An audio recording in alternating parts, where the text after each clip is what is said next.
second to last week, my friend Taylor Truce will be preaching next week on Jesus, and this week I'm going to preach on Job, and we've been looking at this series called Standing on Giants because people have gone before you and have paved the way and have created opportunities for us to look at their lives and say, wow, I want to live like them. I want to learn from their life. I want to be like them. You ever have people like that in your life? And today we want to take a 42-chapter book named Job after an individual named Job, and we want to learn about it. And, this is my recommendation.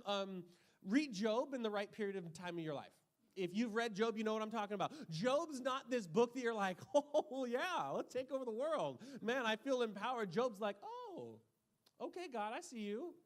I'm interested in what you're doing, but yeah, I don't know what you're doing sometimes. It's it can be confusing. And Job, I think I'll phrase it like this. Who grew up on TGIF? Thank goodness it's Friday. Come on. TGIF was like my jam every Friday night. Friday nights, I would get home from school, and like my friends, we'd be playing in the streets and playing hockey, remember street hockey, man? Those were the days. Rollerblades? I saw a friend rollerblading yesterday. I was like, wow, do we still do that? And rollerblades, we played basketball, but then all of a sudden, TGIF would start, and I'd go watch shows like Boy Meets World. Boy Meets World. Oh, that dang Topanga. And I'd watch Boy Meets World. I'd watch Family Matters. What were some other shows on TGIF? Full House. I don't know who said that, but you're my hero. Full House that show was amazing. What else was on there? Step by step, day by day. Oh, man, people there. And that roller coaster, but you knew that water was so fake in the background of anyways. And so, we would watch these sitcoms growing up. And I think when you watch sitcoms, what happens? Tim the Toolman Taylor, what happens? The family gets together, all the girls crushing on JTT. And, here they all are, and they're together. And at the beginning, everybody's happy. And then all of a sudden, there's a conflict. And there's that moment, and then there's that creepy neighbor that you can never see his face, but for some reason, he's always out. What's Wilson doing? Always mowing his lawn? Always. But anyways, Wilson's outside, and he knows that one of the Taylors are going to come outside, and he's going to solve their life's problems because you have this moment of, bliss. And then you have conflict.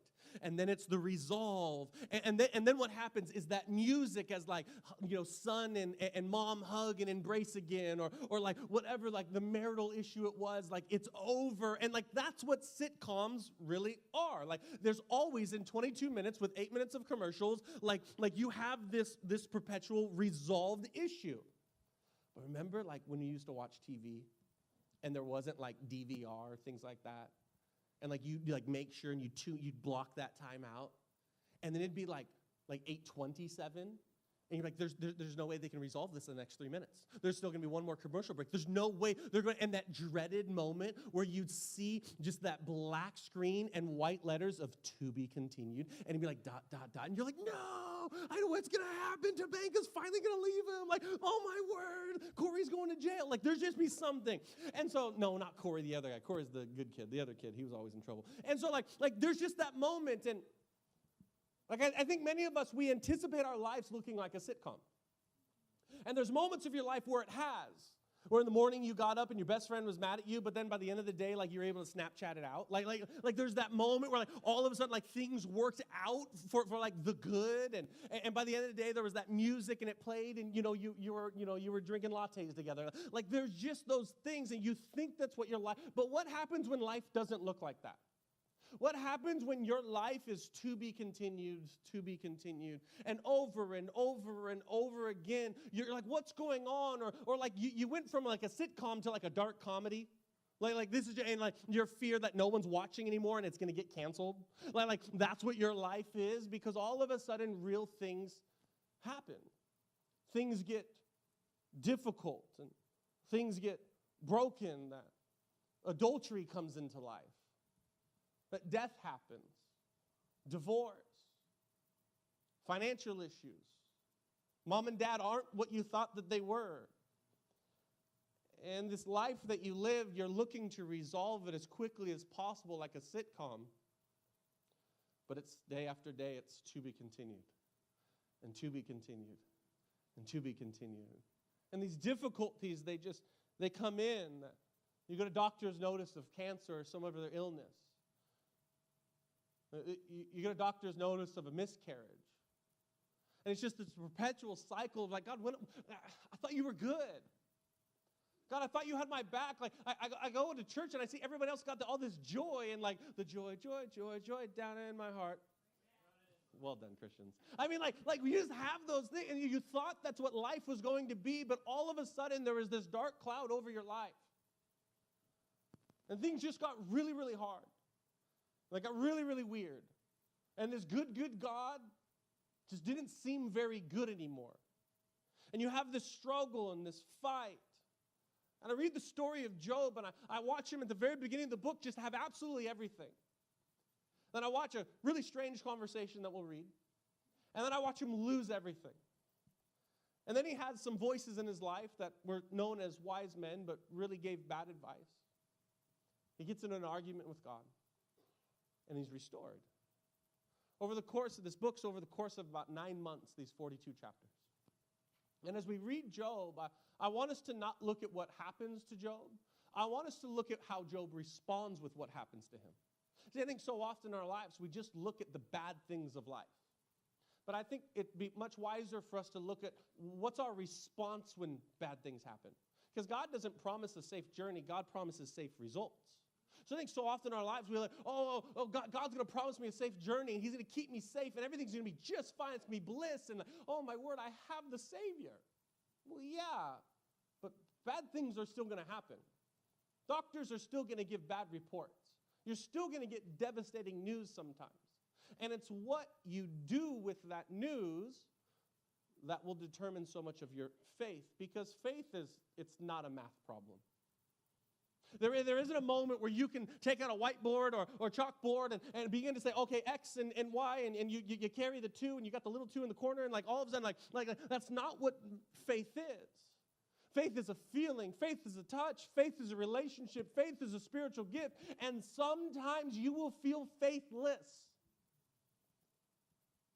I think there's moments where that's okay. I think oftentimes in church we think that we just have to be perfect. And we have to be great. And heaven forbid you question anything. But with great questions come great results. When you have the right people talking to you. And you have a relationship with God. Let's pick the story up at the beginning of Job chapter 1, verses 1 through 5. And this is what the story says. It'll be on the screen behind me if you don't have a Bible with you. And it says, Job was a man who lived in Uz, and he was honest. I mean, other translations would say he was blameless. You know what this doesn't mean? It doesn't mean he was sinless. I think sometimes we read this and like, oh, he was perfect. No. Jesus was perfect. Job was blameless. When he had sin, he took the appropriate matters to receive forgiveness. That he tried to do the best that he could. He wasn't sinless. He was blameless. That he was honest inside and out. He was a man of his word who was totally devoted to God and hated evil with a passion. He had 7 sons and 3 daughters. He was also very wealthy. 7,000 head of sheep, 3,000 camels, 500 teams of oxen, 500 donkeys, and a huge staff of servants. The most influential man in the East. Verse 4 says this, his sons used to take turns hosting parties in their homes, always inviting their 3 sisters to join them in the merrymaking. That's what I'm calling my next party. Oh, we're just merrymaking. What are you guys doing tonight? Merrymaking? There's going to be so much joy. And so, that's what my parties are now going to be. What are you doing, Mary-Megan?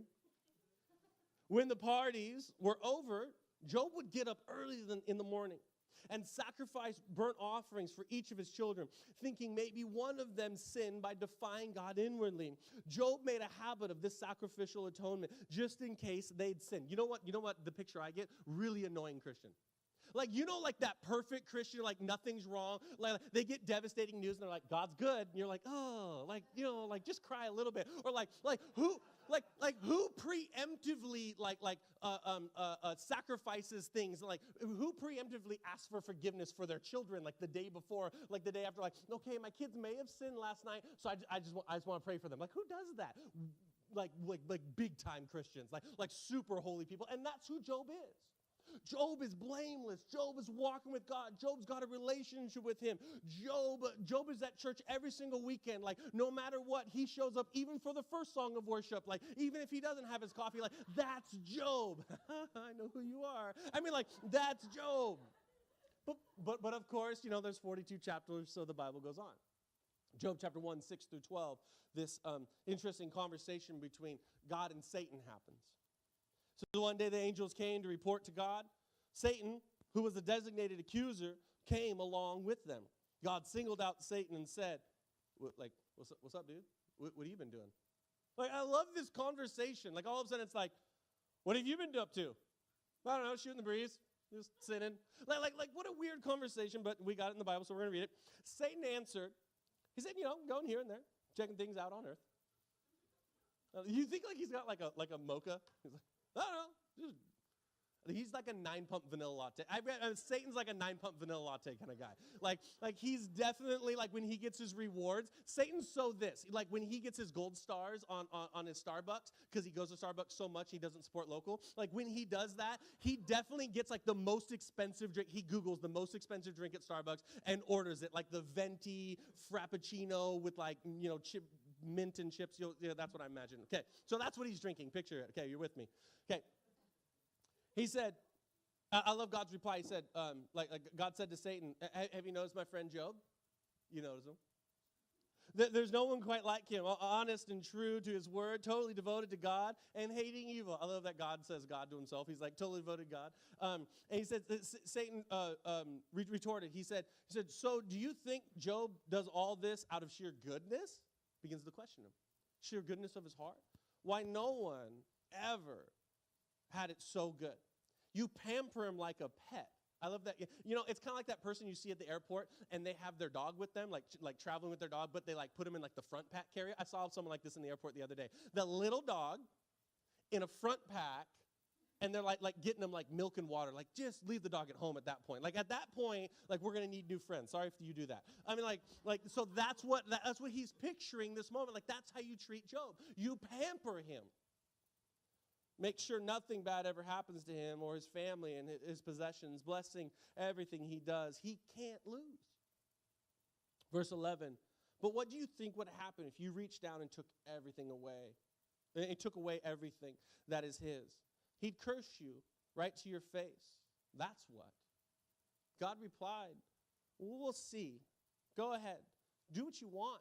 With all that is his, very specific language, all that is his, but he says right after that, don't hurt him. Then Satan left the presence of God. You read further on in this passage, and from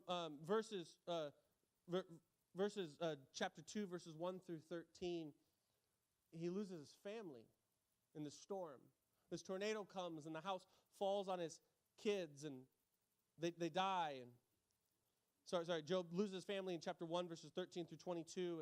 And then in Job chapter 2, verses 1 through 13, his health begins to get bad. And he gets boils and he sores from his toes to the top of his head, to the point where his wife begins to call him out. Like, what, you believe in this God? He doesn't seem so good anymore. And he rebukes her. But you know what I noticed in chapter 2, verse 10? It says this, not once through all this did Job sin. He said nothing against God. But I look at this story and I think, wow, how obtainable. Well, I can't do that. Like, if I'm getting boils, I'm like, God, where are you? God, what are you doing? God, like show me my, this is not cool. Like, geez Louise, this hurts real bad. Like, I'm going to start getting mad. I'm going to start getting angry. But Job, that's not his response. But the book goes on. And his attitude changes in chapter 3, that Job begins to question everything, all the way to the point where he says, God, why was I even born? He thinks that his birthday is cursed. I think maybe even for your life, you've looked at your life and thought, God, why was I even born? Like, I've been told that I'm a mistake and I feel like a mistake. I'm told that I'm not good enough and I feel like I'm not good enough. I'm not worthy of anything. You say that you're good and I just don't feel your presence. I don't feel like you have a life for me and purpose for me, and I feel hopeless all the time. And God, I feel like a mistake. That's what Job says in this passage. And He gets these friends in the midst of that from chapters 3 to 37. And these friends, they begin to give him really bad advice about a just God. And they say, you've got to have sinned and you had to have done this. You serve a just God and you should have worked hard and you should have done these things. And like, he's really bad advice. Like I think we all have friends like that who give bad advice, yeah? Like, these are like the people who are like they're known as wise people in the land, and they give really bad advice because they don't understand who God is, and neither does Job in the story. And he begins to have these conversations and these questions and this fighting and these moments. And see, just because and these friends like they have bad theology, but they got good hearts. You have those friends? Don't raise your hand. Like, you have those friends, they got really bad theology, but they got really good hearts. Like, and you know that they mean well. Like, something really bad happens in your life, and all you need is a shoulder to cry on, but they begin to try to fix your problems. And you're like, could you shut up?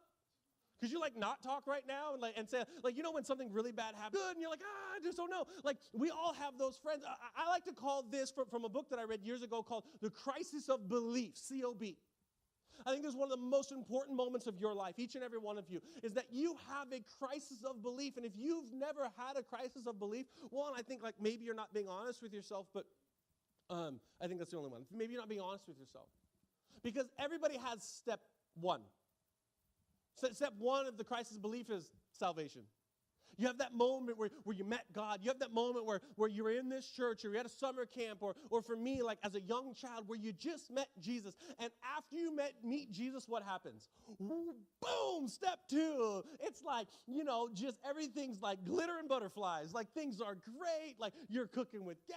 Things are really good. Like everything's working out. You're finally like things are really, really good for you. Things that you never thought would happen. You've got a joy like you never thought. You're closer to God than you ever thought. You actually like your parents. Like there's those things that just make sense. But if you've walked with God for any amount of time, there's step three. And all of a sudden life begins to curve down. But you're a new Christian, so you fight with everything you possibly have. And step four happens. You kind of shoot up a little bit, and you're like, oh, I'm back.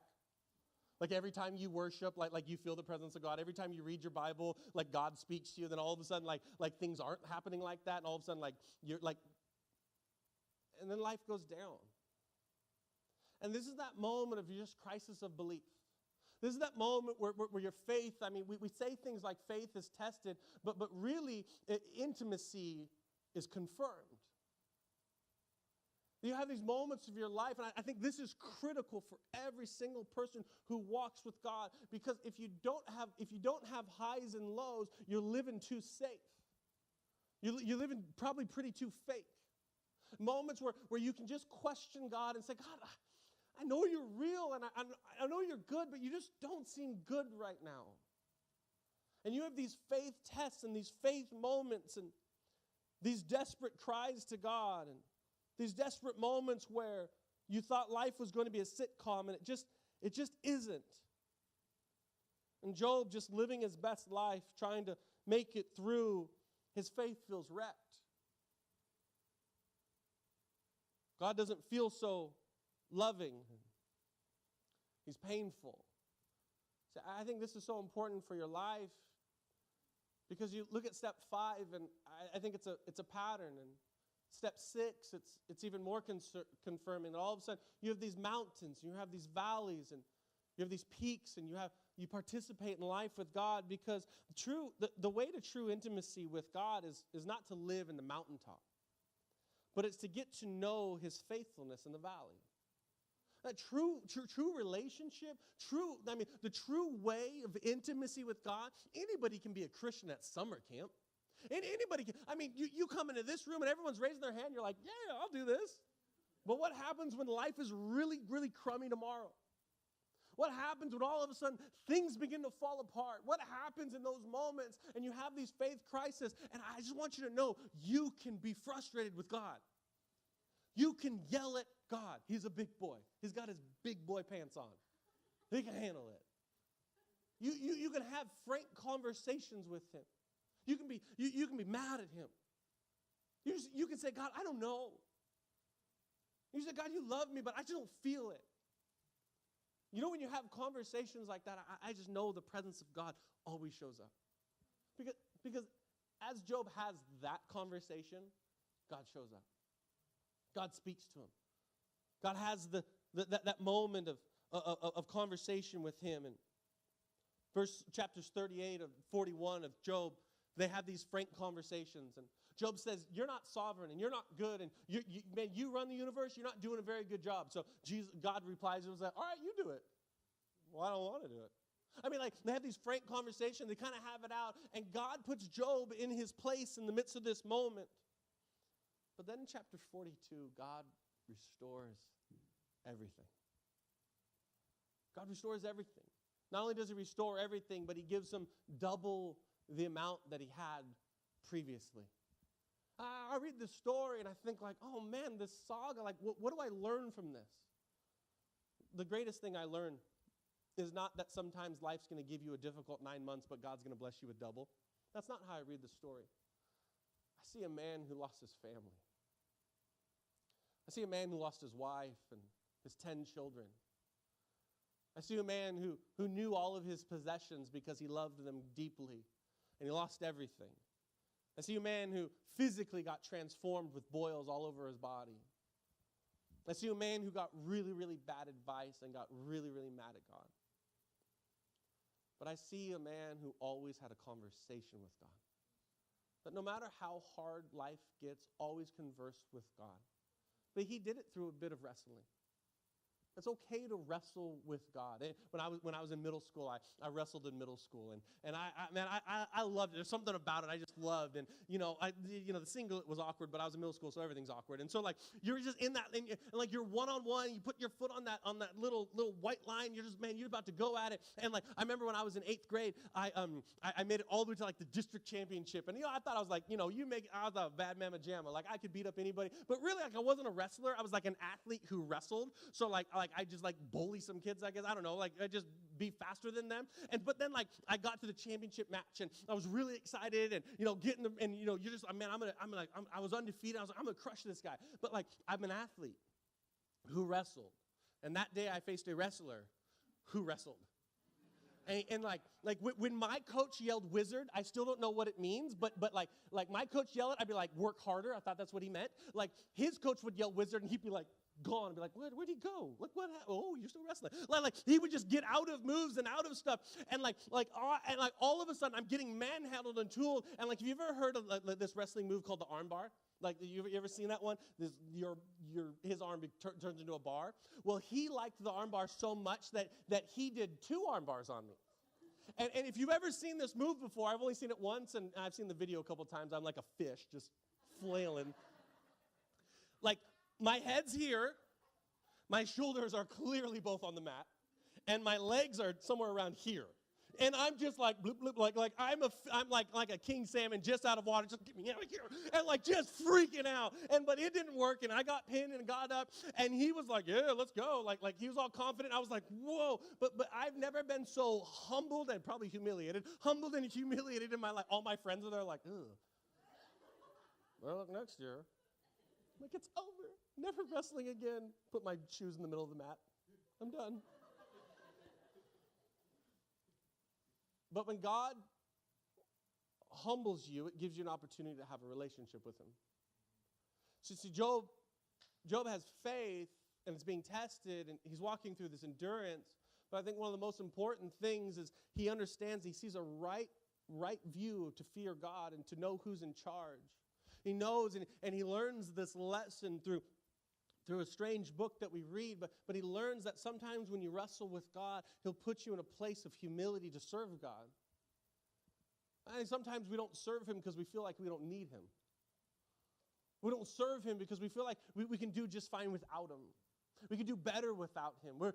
I'll figure it out on my own, but God's saying, I'm going to walk with you. I'm going to do life with you, because there isn't a moment that in the midst of Job struggling that God departed him, even though bad things were happening to him. Over the course of 9 months. Over the course of just such difficulty. See, it just doesn't seem so sitcom anymore. Because faith, it's not a math problem. It's not a math problem. I read in Mark chapter 9, verse 21, this incredible story of this father. whose son's just suffering with these seizures and being demon-possessed for years and years and years. And we pick up the story in verse 21, this conversation between Jesus and this father who's just absolutely desperate. Jesus said, he asked the boy's father, how long has this been going on? The father, he responds, he says, ever since he was a little boy. Many times it pitches him into the fire or the river to do away with him. If you can do anything, man, just imagine this father. He's watched his son for years be tormented, watched his son for years, and maybe you can picture this as a parent. You've seen your children walk away from Jesus. You've seen them walk through difficult times. You've seen them be bold. You've seen these difficult moments. You'll do anything. This is a desperation of a father. And he's just saying, if you can do anything, I've tried everything, but if you can do anything, have a heart and help us. Have a heart and change my reality. Have a heart and just give him a touch. Man, we're so desperate. We're so lonely. We're so broken. We don't know where to turn. Jesus said, if. So Jesus, this guy's desperate. He responds with a question, if? There's no ifs among believers. Anything can happen. Same story in Matthew chapter 19, verse 26. I love Jesus' response. He says, Jesus looked at them intently and said, humanly speaking, man, it's impossible. But with God, everything's possible. Can we stand to our feet? Because with God, everything is possible. Everything is possible. Everything, it has an opportunity to be successful. Everything has an opportunity to make it. And I think you look at your life sometimes and you're identifying with Job, but I want you to know that with God, everything is possible. With God, there's always an opportunity for success. With God, there's always an